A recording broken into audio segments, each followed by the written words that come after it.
بسم اللہ الرحمن الرحیم. اصول دین اور فروع دین کتنے ہیں؟ تو آج کا ہمارا سبق یہ ہے کہ فروع دین کتنے ہیں. تو جواب ہے اس کا فروع دین 10 ہیں. ٹھیک ہے، پہلی ہے نماز، ٹھیک ہے نا، دوسرا روزہ، تیسری حج، چوتھی زکوٰۃ، پانچواں خمس، چھٹا جہاد، ساتواں تولا، آٹھواں تبرع، نواں امر بالمعروف، 10واں نہی عن المنکر. یہ کون سا لفظ ہے؟ نہی عن المنکر. ٹھیک ہے، دیکھیں پہلے ہم نے کل پڑھا تھا کہ اصول دین کتنے؟ اصول دین ٹوٹل ہیں 5. ٹھیک ہے، اصول دین پہ ایمان رکھنا واجب ہے اور فروع دین پہ عمل کرنا واجب ہے. ٹھیک ہے، ان میں بنیادی فرق جو ہے، اصول دین جو ہم نے کل پڑھے تھے ان میں تھا کہ پہلی توحید، دوسری عدل، تیسری نبوت، چوتھی امامت اور پانچویں قیامت. یہ تھے اصول دین. اصول دین پہ ایمان رکھنا واجب ہے، یعنی ان کو ماننا واجب ہے، اور یہ جو ہے فروع دین ان پہ عمل کرنا واجب ہے. اب نماز ہے، مثلا نماز پہ صرف کیا نماز کو مان لینا کافی ہے کہ نماز کو ہم مانتے ہیں بھائی نماز واقعی ہے؟ اگر آپ پڑھیں گے نہیں تو پھر یہ عمل نہیں ہوگا. عمل تب ہوگا جب آپ نماز پڑھیں گے. ٹھیک ہے، تو یہ اصول دین جو ہیں ان پہ ایمان لانا واجب ہے، اور یہ جو فروع دین ہے ان پہ عمل کرنا واجب ہے. یاد رہے گا نا؟ تو نماز کا پڑھنا واجب ہے، کر کے دکھانا ہے، نماز پڑھ کے دکھانی ہے. ٹھیک ہے، اس کے بعد ہے روزہ. اور روزہ جو ہے اس کا بھی رکھنا واجب ہے، یعنی کہ زبان سے آپ نہیں کہہ سکتے کہ ہاں ٹھیک ہے روزے پہ ایمان ہے. ایمان نہیں، روزہ آپ نے رکھ کے دکھانا ہے. ایمان صرف اور صرف اصول دین پہ ہونا چاہیے، ان پہ ایمان رکھنا ہے، فروع دین کا کرنا واجب ہے. ٹھیک ہے، ان کا عمل کرنا ہے، ان پہ عمل کرنا ہے. اس کے بعد آ جاتی ہے حج. حج اب کن لوگوں پہ واجب ہے؟ حج ایسے لوگوں پہ واجب ہے جو صاحب استطاعت ہیں. صاحب استطاعت سے مراد ہے کہ جو جن کی اتنی حیثیت ہو کہ گھر کا نظام بہت اچھا ہو، ان کے پاس مطلب کہ جیسے جائیداد وغیرہ ہوتی ہے اس طرح ان کے پاس اتنا مال ہو کہ وہ حج کر سکیں. یہ صاحب استطاعت لوگوں کے لیے حج کرنا زندگی میں ایک بار واجب ہے، باقی غریب پہ واجب نہیں ہے. ٹھیک ہے نا، صاحب استطاعت پہ واجب ہے. اس کے بعد آ جاتی ہے زکوٰۃ.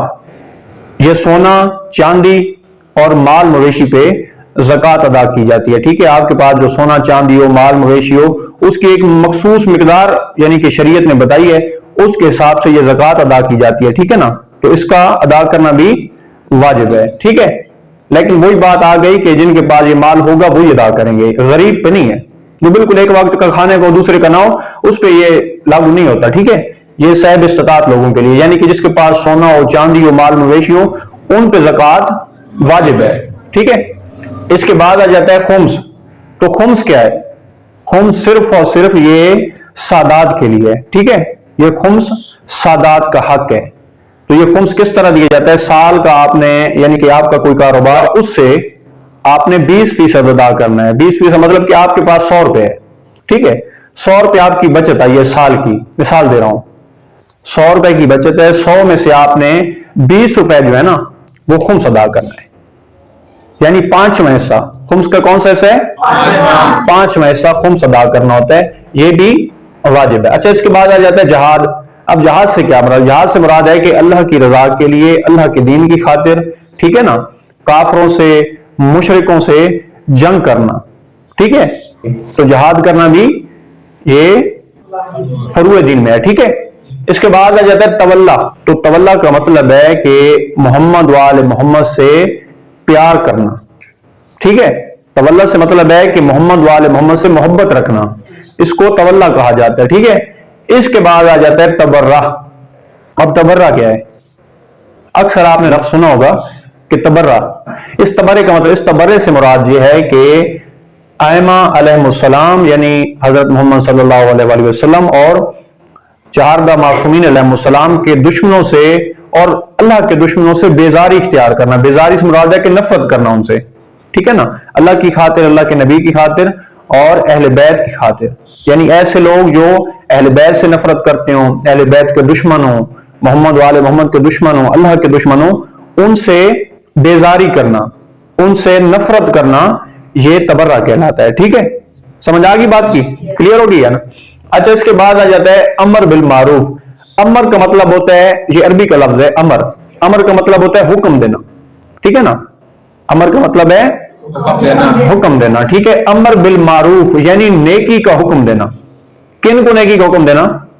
اللہ کے بندوں کو، ٹھیک ہے، اپنے دوستوں کو، اپنے بہن بھائیوں کو، اپنے عزیز و اقارب کو نیکی کرنے کا حکم دینا، یہ بھی آپ پہ واجب ہے، ٹھیک ہے. جیسا کہ میں یہ کام کر رہا ہوں، یہ میں مطلب کہ آپ کو ایک قسم کی نیکی کا حکم دے رہا ہوں، تو اس کو کہتے ہیں امر بالمعروف، ٹھیک ہے. یہ میں نیکی کا کام کر رہا ہوں نا، آپ بھی نیکی کا کام کر رہے ہیں. میں آپ کو بتا رہا ہوں میں امر بالمعروف کر رہا ہوں، آپ یہی بات آگے جا کے کسی کو بتائیں گے، آپ امر بالمعروف کریں گے. سمجھ آ گئی بات کی؟ تو اس کے بعد آ جاتا ہے نہی عن المنکر. نہی عن المنکر سے مطلب یہ ہے کہ برائی سے روکنا. مطلب کہ میں آپ کو روکتا ہوں، یار آپ نے گالی نہیں نکالنی، جھوٹ نہیں بولنا، کسی کی غیبت نہیں کرنی، کسی کا حق غصب نہیں کرنا. تو یہ کیا ہوگا؟ یہ نہی عن المنکر ہے. میں نے آپ کو کہا ہے کہ آپ نے اس برائی سے بچنا ہے، رکنا ہے، تو یہ کیا ہوگا؟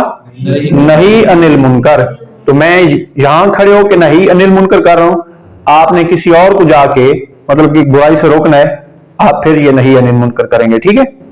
تو اب کلیئر ہوگی بات. تو آج کا ہمارا ٹاپک تھا فروع دین. تو فروع دین ٹوٹل کتنے ہیں؟ مطلب سمجھ آ گیا نا فروع دین کا؟ ٹھیک ہو گیا. فروع دین ٹوٹل 10 ہیں. پہلی نماز، دوسرا روزہ، تیسری حج، چوتھی زکوٰۃ، پانچواں خمس، چھٹا جہاد، ساتواں تولا، آٹھواں تبرع، نہواں امر بالمعروف. ٹھیک ہے نا، لفظ جیسے ادا کیے جاتے ہیں ویسے کرنے ہیں، جیسے میں بول رہا ہوں یہ اکثر لوگ ان کو غلط پڑھتے ہیں، ٹھیک ہے نا. تو امر بالمعروف ہے، ٹھیک ہے. اس کے بعد آ جاتا ہے نہی عن المنکر. یہ نئی نہیں، اکثر لفظ لوگ کہتے ہیں نئی، نئی نہیں بلکہ نہیں ہے. تو یہ اصل لفظ کیا ہے؟ نہی عن المنکر. ٹھیک ہے، اب کلیئر ہوگی بات. کسی کا کوئی سوال ہے تو بھی پوچھ سکتا ہے مجھ سے. خمس کے بارے میں بتائیں. خمس کے بارے میں دوبارہ بتا دوں. اچھا ٹھیک ہے. اچھا جی، خمس میں نے بتایا ہے کہ یہ سادات کا حق ہے، صرف اور صرف سادات کے لیے.